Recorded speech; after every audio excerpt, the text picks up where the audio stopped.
Hello everybody, Ghost the Pirate here, and today I've got something a little special for you all.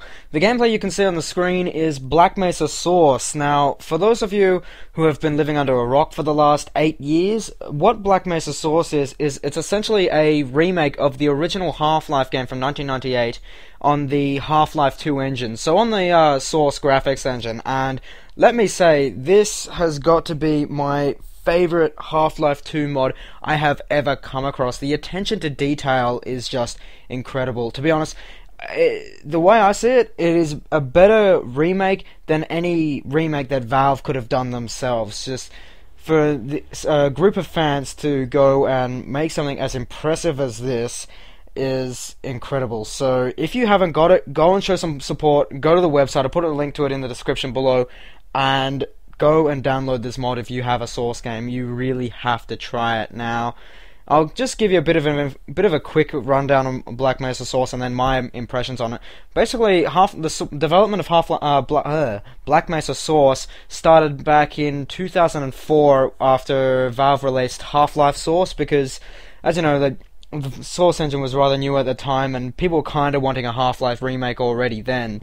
So Valve released Half-Life Source, and fans were a little disappointed at the lack of effort that had been put into it by Valve themselves. So a couple of guys went and started up. There were actually two development people working on two different types of Black Mesa Source, and they found out about each other and then kind of merged. So that started up there.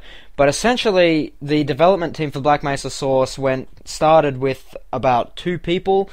And I think not long ago, a few years ago, they had up to 50 people working on it already. So it just grew and grew and grew, and it was meant to be released in 2009, but we all know the story for that. It got delayed over and over and over again until the tagline that often went with Black Mesa Source was, "It'll be out when it's finished." So there was also speculation where people were wondering, okay, which is going to come out first? Half-Life 2 Episode 3 or Half-Life 3 or Black Mesa Source? Now, because we were getting no information on what was going on with Black Mesa Source until maybe several months ago, where the developers started releasing all these new screenshots as well as a gameplay videos. So just to say that, hey, we're not dead, we're still developing this thing. So, and now it came out on the 14th. I remember I actually stayed up until about 1 o'clock Australian time,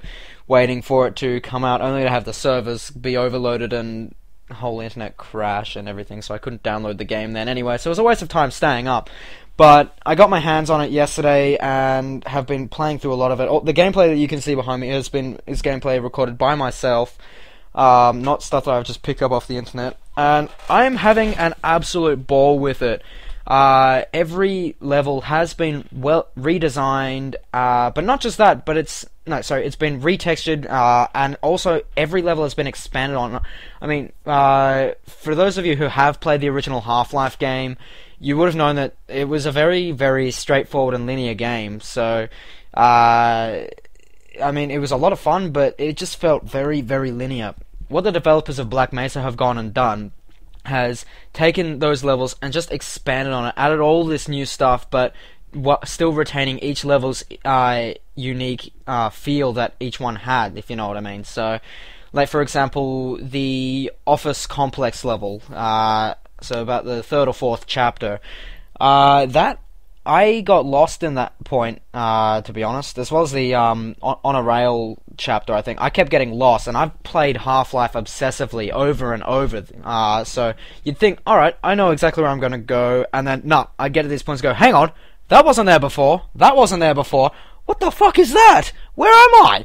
So yeah, they've really outdone themselves here, and all the voice acting has been redone, but to the point where some voice actors, particularly the ones for the security guards, sound almost identical to the original voice actor. So I really like that little touch. Some of the scientists still sound the same as well. The soldiers, though, sound completely different. They still have that staticky kind of sound to their voice, but they seem a little more sinister in a way, to be honest. They've had their lines redone as well, but the way their voices have been recorded, not gonna lie, it sounds a lot like the Helghast from Killzone 2. For anyone who's played and know how the Helghast talk, basically the Black Mesa Source soldiers sound the exact same. Now, as good as this mod is, it's not without its faults. I mean, you do have to remember this game has been in development for years by a much smaller development team. It's not done by some big AAA developer like Valve or Crytek or someone. So I do have some little complaints, and the first one of those is it seems particularly easy.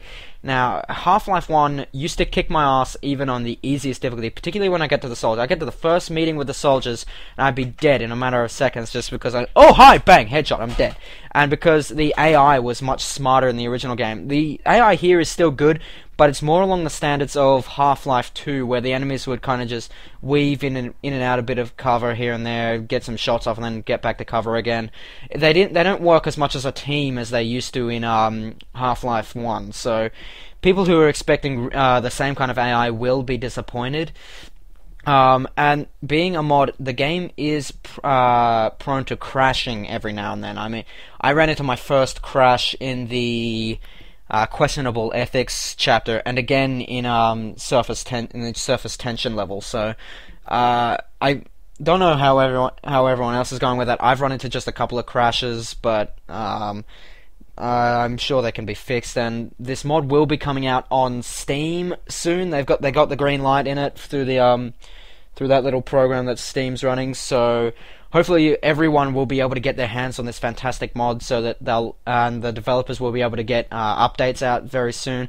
The game the portion of the game that I've released so far only goes up to the end of the Lambda complex level, so it's still given about 8 to 10 hours worth of gameplay, they say. Right now they're working on completely revamping the Zen level. So for those of you who don't know, it's the alien level that towards the end of Half-Life 1, and most people complained that in the original that level was really dull and boring, so what the developers are hoping to do is completely redo that and make it almost its own kind of game in its own sense. So it'll be interesting to see what they do with that. They've got little snippets of what Zen looks like in the mod itself, so, and based on what I've seen, it's going to be awesome.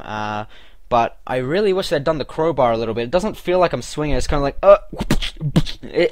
you'll see in the gameplay. But yeah, I think those are my only small complaints. It crashes a bit. The crowbar could use a bit of help. The AI is not the greatest, but it is a mod. It has been in development for 8 years. And it is really worth trying. Now, I know that some people have complained about it being really slow and boring at the start. That's Half-Life. For those of you who haven't played a Half-Life game before, these games always take a while to get started. It's not, jump in and start shooting straight away like Call of Duty. You do have to sit for a bit and let yourself be immersed in the game's world. That's what Half-Life intends to do. So if you can get past that, you will absolutely love the game if you can get into it. So anyway, let me know down in the comments down below if you've played Black Mesa Source and what you think of it. And other than that, if you enjoyed the video, chuck us a like, please. Subscribe if you haven't, that would be great. And I will catch you all later. Bye.